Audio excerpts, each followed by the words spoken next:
Assalamualaikum warahmatullahi wabarakatuh, teman-teman semua.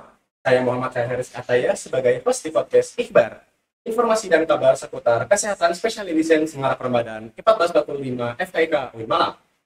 Nah, untuk topik Ikhbar kali ini kita akan mengangkat tema yang mungkin akan sangat dipermasalahkan ya sama teman-teman semua saat sedang berpuasa. Nah, untuk tema kali ini kita akan membahas mengenai puasa dan obat-obatan.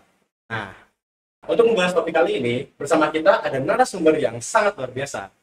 Beliau adalah apoteker Hajar Sugihantoro, Sarjana Farmasi, Master of Public Health, sebagai Sekretaris Program Studi Farmasi. Pak Hajar, apa kabar, Pak? Alhamdulillah baik Mas Cacil. Gimana Alhamdulillah. kabarnya hari ini? Ya, saya juga alhamdulillah baik, Pak. Mungkin untuk dari Pak Hajar sendiri, untuk kesibukannya belakangan ini apa ya, Pak? Seperti kita ketahui kita kan di beberapa hari ke depan kita akan menjalani puasa wajib pada Ramadan. Di akhir-akhir ini kebetulan juga di prodi masih kedokteran di pos kita ini sedang mengawali perkuliahan. Di awal perkuliahan ini cukup mungkin berat ya bagi kita untuk mengawali. Dan aktivitas lainnya selain di prodi, kebetulan juga saya juga mengelola prodi dan dilakukan di aktivitas saya di akhir ini. Oh, alhamdulillah. Lumayan sibuk ya, Pak? Ya, alhamdulillah. Alhamdulillah, lumayan sibuk ya, Pak. Oke, mungkin kita bisa mulai aja untuk topik pertama pada kali hari ini ya. Ini mungkin karena kita lagi akan memulai Ramadan ya. Untuk saat perekaman kali ini kita masih ada 2 minggu lagi ya, Pak, sebelum bulan puasa. Nah, seperti yang kita tahu sendiri, ini mungkin untuk teman-teman semua atau mungkin untuk saya pribadi ya, Pak, sebagai mahasiswa mungkin atau mungkin dari pendengar semua ada yang dari mahasiswa juga. Mungkin saya ingin nanya, Pak, sebenarnya tentang persiapan sebelum puasa nih, pertama dari pihak dari sudut pandang farmasi dan obat-obatan. Apakah kita perlu suplemen ya, Pak, untuk mempertahankan daya tahan kita sendiri? Nah, kan kita tahu sendiri kayak kalau mahasiswa kan walau malam ya, bahkan kita walau sedang puasa juga kadang entah itu telat makan lah, entah itu nggak sarapan lah. Nah, terutama lagi kita kan mau puasa, kita nggak sahur lah yang lain. Apakah nanti pas puasa ini kita perlu suplemen tambahan ya?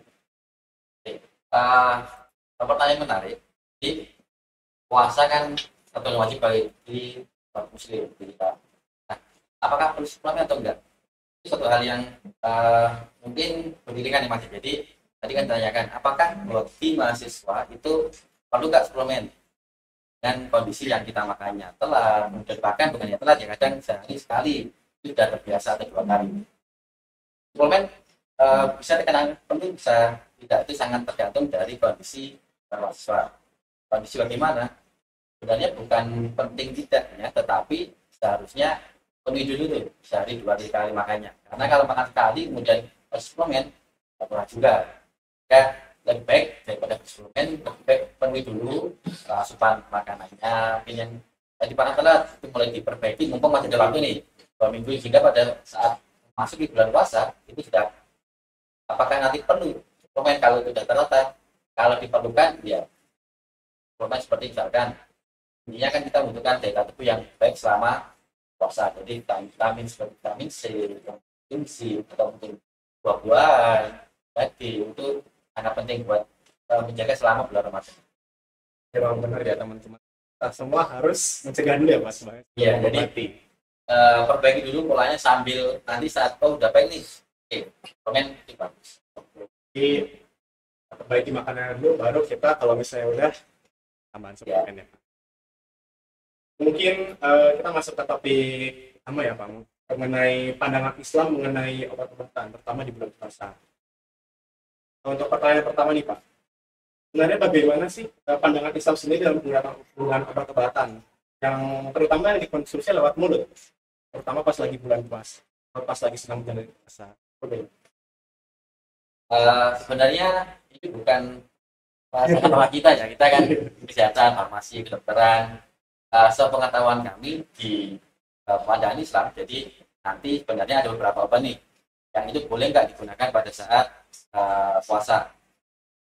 Selama tidak digunakan secara oral, tidak diminum, itu insya Allah sepengetahuannya diperbolehkan. Jadi misalkan biasanya kan obat yang digunakan pada saat puasa itu selain obat yang digunakan ya obat flu, kemudian obat nyeri. Obat nyeri yang diminum tentu itu akan membatalkan, walaupun tidak mengenyangkan, tapi selama minum melalui oral itu membatalkan. nanti juga akan ada solusi, misalkan bagaimana kalau saya pusing, sakit gigi, itu tetap bisa menggunakan obat, tetapi tidak yang kan ada banyak tuh, misalkan pakai yang dioles, salep, patch atau koyo, itu juga bisa digunakan untuk obat yang tidak membatalkan. Menurut pandangan Islam pun juga. Berarti untuk obat oral tuh ya Pak, mungkin dikurangi ya Pak, Ya, bahasanya. kalau diminum pasti sama sekali nggak boleh kalau waktu puasa. Jadi pandangan Islam dan medis kalau nggak akan bertentangan. Jadi misalkan nih puasa sunnah, kemudian kita membutuhkan obat yang benar-benar harus minum, ya berarti kita boleh batalkan. Tapi kalau puasa wajib kita harus memperhatikan pertimbangan dari medis, dari dokter, misalkan apakah obatnya harus diminum 1 bulan atau enggak. Selama itu dari dokter muslim dan kemudian menyarankan ini harus minum dari 2 kali 4 jam ini, maka kalau puasa sunnah kita boleh batalkan. Tapi kalau puasa wajib, ya sebisa mungkin kita minta saran ke dokter bahwa boleh nggak kalau ini diminum di antara waktu jam berbuka dan atau mengganti obat yang lain. Mungkin lanjut ya Pak, kita kan tahu ya Pak, kalau obat-obatan sendiri tadi sudah Bapak jelaskan kan, tadi ada yang bersalep lah atau mungkin berkesepikan lah ya Pak. Kan ada kayak mungkin obat-obat yang bentuknya tuh kayak inhaler ya Pak, dihirup, itu kemudian ada mungkin obat-obatan suppositoria ya Pak, itu yang mohon itu masuk lewat jalur belakang ya Pak. Itu apakah obat-obat seperti itu tetap diperbolehkan ya Pak digunakan saat bulan puasa, saat sedang menjalani puasa tanpa membatalkan puasa itu sendiri? Ada banyak obat yang benar, selain oral, kemudian PET, syarat tadi, dan lewat bul, kemudian bahkan beberapa mungkin kalau punya obat yang akan lewat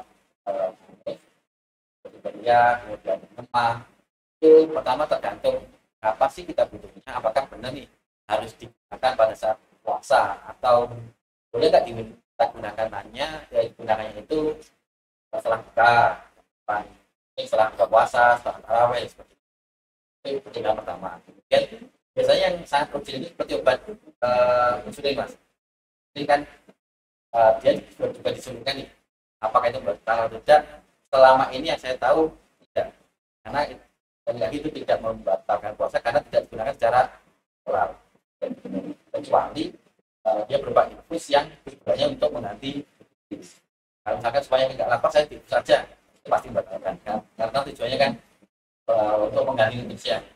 Seperti obat-obatan tadi kan enggak, ini bukan untuk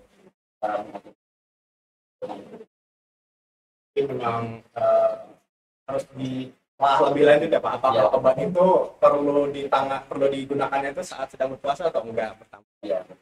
Berarti perlu telah lebih lanjut. Baik.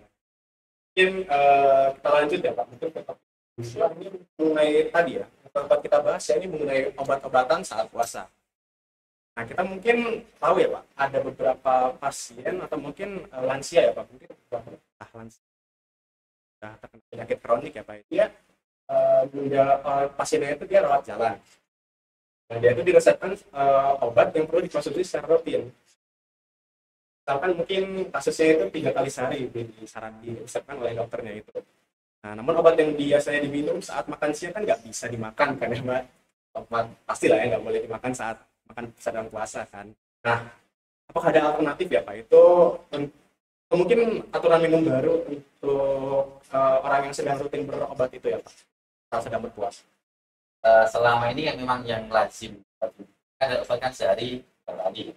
Lazimnya di masyarakat sehari 3 kali itu kan pagi setelah sarapan, jam setelah makan siang, dan malam setelah makan malam, itu lazimnya. Bagaimana pada saat puasa kan tentu tadi disampaikan tidak bisa pada hari karena kita puasa.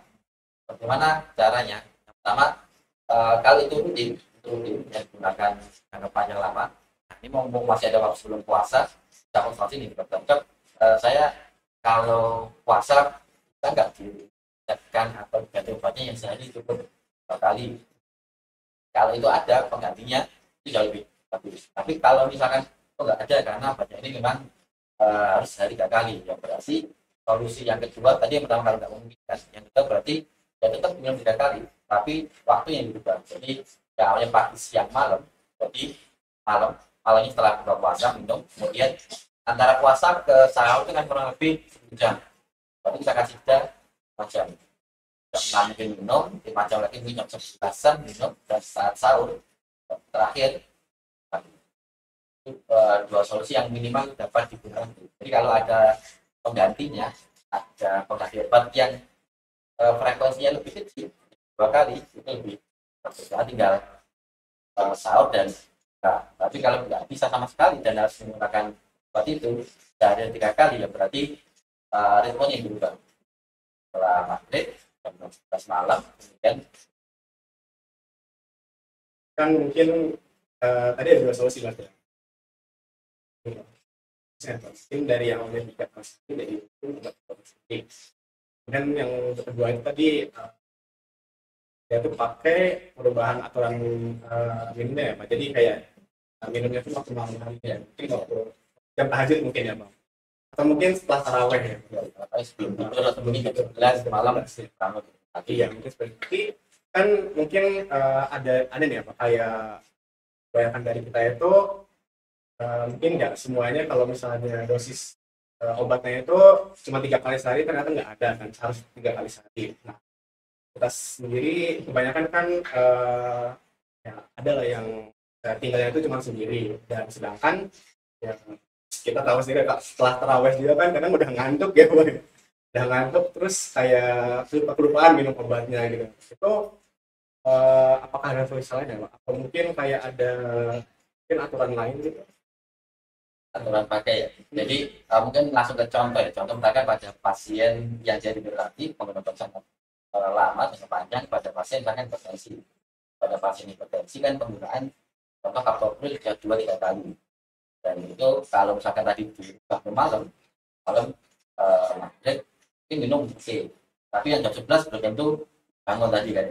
Bangunnya pasti arti akan itu kan kalau saat bangun udah alhamdulillah, kalau enggak berarti dia hanya minum kali.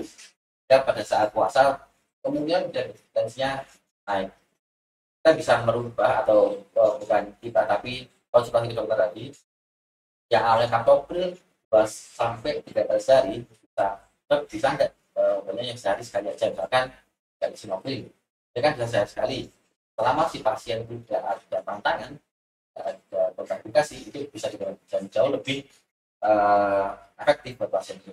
Namun dengan konsultasi biasanya harganya itu berbeda. Yang awalnya mungkin kaptopril ekonomis murah, itu agak sedikit. Sehingga nanti yang perlu disampaikan atau diedukasi, tidak semua obat digunakan langsung setelah makan. Itu perlu dipastikan obat apa. Dan tidak selalu obat diminum pas setelah sahur, pas mau berakhir atau setelah tidur. Tergantung apakah dia untuk menurun tekanan ataukah untuk mungkin diabetes, itu akan memiliki aturan pakai, kemudian kapan diberikan itu kan. Tadi tadi bahas juga perubahan itu perubahan jenis obat. Jadi mana dosisnya itu berkurang ya. Tapi ada nggak Pak? Misal kasusnya itu yang dirubah itu cara pemakaiannya, yang awalnya oral itu jadi atau menggunakan media lainnya. Sebenarnya memungkinkan, tapi dalam waktu jangka yang mepet, mungkin nggak semua pasien ya. Semua pasien itu menguasai dalam waktu yang misalkan awalnya mulai dibel, kemudian karena puasa mau pakai insulin, ya memungkinkan, tapi tergantung juga kondisi pasien kan. Misalkan pasiennya masih itu sama dokter nggak akan diberikan insulin. Dan semua pasien itu menguasai dalam penggunaan secara langsung, karena kan komplikator yang rumit, tapi kalau belum pernah gunakan agak rata-rata selama ini itu tadi penggantian jenis obatnya yang awalnya 3 kali 2 kali menjadi kali, kalau itu tidak dikasih. Tapi kalau masih ada indikasi atau pasien nggak cocok belum pakai ini, saya malah pusing misalkan yang turun terlalu tinggi, itu bisa menggunakan pengaturan yang kalau tadi, walaupun dengan konsultasi tadi tiduran 15, jadi yang mudah ya sekali. Itu tantangan yang harus itu jadi pada saat puasa. Tapi kita itu menjadi tantangan tambahan ya, Iya, Pak. Sudah menahan hawa nafsu, tapi juga harus menahan tetap konsisten ya minum obatnya dengan jadwal yang sudah dirubah. Nah, ngomong-ngomong Pak mengenai jadwal yang sudah dirubah ini ya, kan kita tahu sendiri kalau tubuh itu kan punya jam tubuh ya Pak, kayak internal clock gitu kan. Mas sendiri bagaimana cara memastikan efektivitas dan keamanan dari obat-obat yang konsumsi itu? Mungkin digunakan pada diri kita saat sedang berpuasa. Terutama jika perubahan obatnya itu harus diatur ulang, entah itu penyebab dosis, bahan jenis obatnya, maupun aturan minumnya. Jadi bagi pendengar atau teman-teman mahasiswa atau masyarakat, jadi tadi nggak boleh ya misalkan langsung kita ubah tanpa adanya komunikasi atau masih ke dokter. Misalkan dapat dosen nih tadi Kak Progres sehari 3 kali, kemudian kayaknya katanya boleh nih saya minum habis buka kemudian malam sama pagi. Tidak langsung, tetap harus perlu konsultasi karena itu tadi kita tahu banyak ya, tapi kan tiap individu berbeda sehingga perlu konsultasi. Apakah ada nih orang yang setelah minum tensinya masih turun, ya baiknya diminumnya antara apa? Kalau normal kan pagi, kalau pas tidak puasa. Tapi kalau puasa apakah jadikan malam atau pagi, itu perlu konsultasi ke, kecuali obat-obatan yang bebas. Kalau obat yang resep tentu kita berkonsultasi. Tapi kalau obat-obat seperti saya biasanya kalau makan rentan panjang itu akan makan masih obat bebas. Ya, yang awalnya 3 kali biasanya kita pagi, siang, malam itu bisa diminum setelah buka puasa tetap, malah belum tidur, kemudian belum puasa. Jadi kalau yang obat bebas, obat terbatas itu insya Allah masih aman. Tapi kalau dengan obat keras, kita nggak boleh berubah, tetap harus perlu konsultasi ke dokter. Jadi dari penjelasan sebelumnya kan dosis diubah, kemudian jenis obat diubah itu nggak boleh sembarangan ya? Ya benar. Jadi tetap harus ada konsultasi. Jadi ini kita komunikasikan. Berarti boleh loh kalau misalkan pasien itu meminta atau menawarkan, dok boleh nggak saya ganti yang 2 kali atau sekali aja supaya pas puasanya nggak bingung. Bahkan ini malah nggak bangun ternyata 12-an dari 12-an. Saya ganti obat yang cukup sekali aja. Tapi dengan konsultasi biasanya Ini buat teman-teman semua yang sedang dalam mungkin pengobatan yang lagi rutin ya. Mungkin obatan keras itu harus dikomunikasikan dulu terlebih dahulu ya kepada medis atau kepada dokter kalian. Bagaimana enaknya perubahan dosisnya, perubahan dosis dan perubahan jenis obat. Kemudian ada nggak Pak? Saya mau nanya nih tentang tips and trick. Ada nggak Pak tips khusus untuk penggunaan obat-obat yang aman dan efektif selama Ramadan bagi yang mungkin sedang ada pengobatan kronis ya Pak? Mungkin kayak contohnya kita ngambil kasus tadi ya, tekanan darah tinggi. Hipertensi kan kadang itu obat-obatan berkala ya, rutin kan pengobatannya. Atau mungkin yang di kepala saya itu sangat fresh ya Pak, soalnya kan kemarin dari belajar itu tentang diabetes. Nah, untuk diabetes mellitus itu kan kita puasa itu sahur ya Pak, sahur. Kemudian kan ada kemungkinan nanti mungkin entah itu di siang hari atau di sore hari itu tiba-tiba kita hipoglikemi, kayak gula darahnya turun. Nah Pak, itu kan perlu asupan gula ya Pak, itu gimana ya Pak? ini pertama kali juga. Mungkin kalau teman-teman mahasiswa nggak banyak ya dengan diabetes, tapi kan sangat berguna bagi orang tuanya. Betul, orang tuanya, tetangganya, mungkin yang kosnya. Jadi 2 penyakit yang lazim, tidak mengalah juga, tetapi banyak diderita ya benar. Bagi 40 tahun ke atasnya adalah tadi hipertensi dan diabetes, yang mana penggunanya sangat sekali dan mungkin bahkan sampai puluhan tahun setelah digunakan.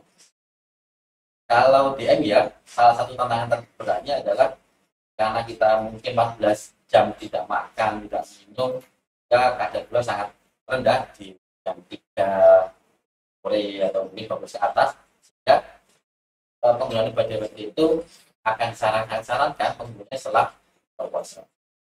Jadi ada yang sehari sekali. Nah, kalau sampai salah penggunaannya, tentu itu efeknya akan sangat berbahaya. Misalkan nih, tadi hipertensi bagusnya digunakan sahur. Jangan-jangan yang dia juga sama nih. Padahal yang dia seharusnya dia akan lebih bagus efeknya kalau digunakan pada saat buka puasa. Karena saat buka puasa kita sendiri, kita pasti akan makan yang banyak biasanya. Saya kayak sedang melakukan ada manis kita makan, ada minuman manis kita minum, kita ambil. Nah, kadar gula itu sangat tinggi. Ya bagi penderita tentu kalau sangat tinggi itu akan berbahaya. Maka diminumlah pada saat buka puasa. Supaya sekali obat itu bukan alternatif utama ya. Jadi pola hidup, olahraga, baru setelah itu obat.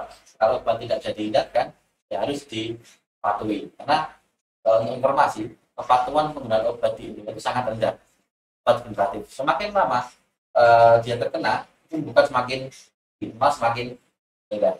Kurang dari 70% itu yang patuh karena ya mungkin jenuh ya, karena tiap hari harus minum obat terus itu makin lama makin. Sehingga salah satu cara kalau teman-teman yang mendengarkan bisa mengingatkan ke orang tuanya, tetangganya, saudaranya bahwa walaupun tiap hari minum obat, efeknya tentu ada, tapi akan lebih berbahaya kalau itu tidak di dan kadar gula tadi terjaga, bagian diabetes, yang kadar tekanan darah, tekanan terjaga juga, itu yang diharapkan pada saat selama puasa. Dan juga tidak hanya minum obat, tapi olahraga tetap perlu dilakukan walaupun pada saat puasa. Walaupun pasti akan lemas pastilah. Pagi mungkin malas karena menjaga stamina, sore juga semakin malas kecuali untuk itu biasanya makan sekali penghabisan energi yang berarti memang peran mungkin peran kita sebagai anak muda itu emang sangat penting ya Pak, kalau misalnya kita lagi orang tua atau mungkin saudara terdekat atau kita tetangga ya Pak, yang mungkin kita ketahui ada riwayat mungkin diabetes, hipertensi yang tadi kita bahas itu ya.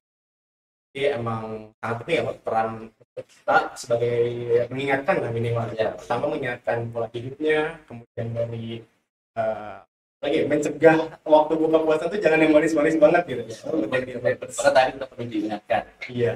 Walaupun emang kolak itu memang menggiurkan ya. Gulanya sangat menggiurkan. Di meja bahkan saat kita keluar katanya enak semua. Setelah dibeli kan paling hanya satu mangkok aja udah dua perpala itu dia gitu. Kalau pernah berarti tipsnya itu harus konsisten, kemudian harus apa ya? Terus kita harus niatkan ya Pak dalam diri sendiri, kalau itu harus rutin. Kemudian pertama dari pola hidup, kemudian kalau misalnya nggak dari pola hidup itu dari jadi obat-obatan bukan alternatif utama, tapi kalau sudah terlanjur yang mau kamu kita harus patuh dalam tetap diimbangi dengan pola hidup yang bagus, makanannya, olahraganya, dan yang perlu juga pada saat puasa 8 gelas per hari itu kalau bisa di kurang 8 minum 8 gelas ya, tapi buka puasa kemudian mau terawih, setelah terawih sampai sahur itu, karena untuk mencegah supaya selama 12-15 jam kita nggak makan minum itu masih bagus untuk kita tidak jadi. Mungkin tadi kita sudah membahas ya mungkin dua penyakit dari diabetes, kemudian dari hipertensi. Mungkin dari setelah ini kan kita nggak bisa membahas semua penyakit kronis ya Pak. Ya, pasti bakal nanti sampai malam gitu di sini. Mungkin untuk pendengar yang mungkin entah itu orang tuanya atau kerabatnya yang sedang dalam pengobatan dan mungkin penyakit yang saat ini belum sempat kita bahas, dari Bapak ada bagaimana agar pendengar kita itu dapat mengatasi masalah pengobatan mereka, terutama yang tadi kita yang penyakit yang belum kita bahas. Jadi untuk pengobatan tetap konsultasikan kepada dokter dan dokter Anda supaya tidak terjadi kesalahan, karena obat itu seperti yang Mas ketahui juga bahwa logo kita itu kan ular yang dimakan cawan. Kalau tepat dia akan menjadi obat, tapi kalau tidak akan menjadi racun. Sangat berbahaya. Yang dapat saya sarankan, boleh mencari informasi, boleh searching, tapi untuk keputusan menggunakan obat yang keras tetap konsultasi. Jadi memang ya, mulai itu harus dicegah, lebih baik dicegah daripada harus dicegah. dulu pola hidupnya. Kalau misalnya pas selesai baru ya kayak obat ya. Oh ya, Obat mungkin masukkan. Ya, mungkin untuk topik obat obat-obatan dan puasa sendiri ya. Mungkin saya izin menyimpulkan pertama untuk yang pertama dari untuk kita mahasiswa sendiri yang mungkin perlu suplemen atau enggaknya itu kan pertama kita harus perbaiki dulu ya. Pertama kita harus perbaiki dulu dari pola hidup kita, entah itu nanti yang biasanya itu subuhnya kesiangan lah ya, terus kayak sempet sahur kan itu harus perbaiki ya. Jadi kita harus sempatkan sahur, kemudian penuhi makanan juga, makanan-makanan yang bernutrisi ya, makanan bernutrisi sehingga nanti kita tidak perlu suplemen. Nah, tapi jika mungkin tidak memenuhi, tidak bisa tidak bisa diusahakan, baru kita bisa beralih ke suplemen. Kemudian mengenai obat-obatan sendiri, pandangan Islam mengenai obat-obatan sendiri, ini yang sangat digarisbawahi itu yang lewat oral. Nah, jadi mungkin obat-obatan yang mungkin dari suntik itu masih aman lah ya. Obat-obatan yang masih bentuk injeksi itu infus itu masih kalau kemudian mungkin dari perubahan saya sebutkan lagi untuk perubahan dosis untuk teman-teman semua yang saat ini mungkin sedang menjalani perawatan yang memerlukan obat-obatan rutin seperti yang 3 kali sehari, itu alangkah baiknya berkonsultasi terlebih dahulu ya kepada dokter, kemudian ke tenaga medis yang mungkin dalam kalian ya, mungkin yang kalian percayai. Kemudian saat itu dari konsultasi itu akan entah itu perubahan dosis Pak, atau dari mungkin dari perubahan aturan pakainya. Jika dari dosisnya sendiri tidak ada jenis obat lain yang memerlukan dosis yang memadai saat kondisi Ramadan. Mungkin kemudian yang terakhir untuk obat-obatan untuk teman-teman semua yang ada kerabat dan yang memiliki mungkin pengidap diabetes atau mungkin hipertensi, itu mungkin perlu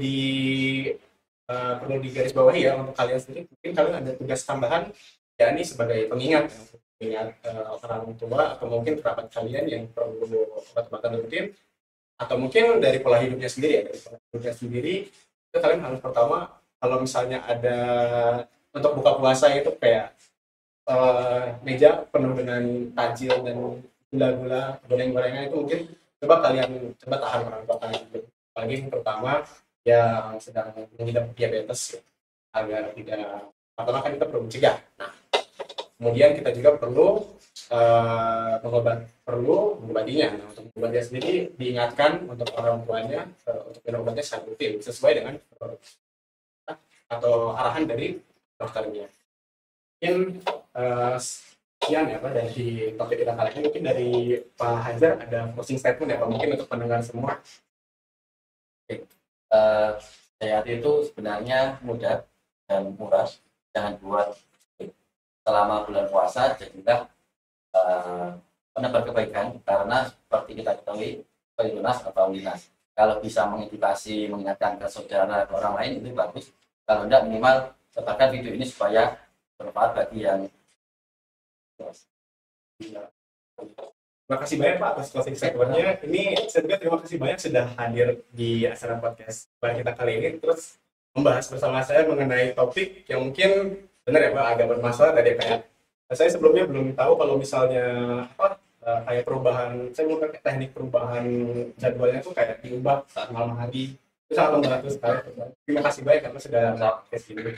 Mungkin sekian untuk podcast Ikhbar informasi dan kabar kesehatan spesialis Semarang Ramadan 1445 Hijriah FKIK UIN Malang. Saya Muhammad Yasin Kataya, izin pamit undur diri. Wassalamualaikum warahmatullahi wabarakatuh.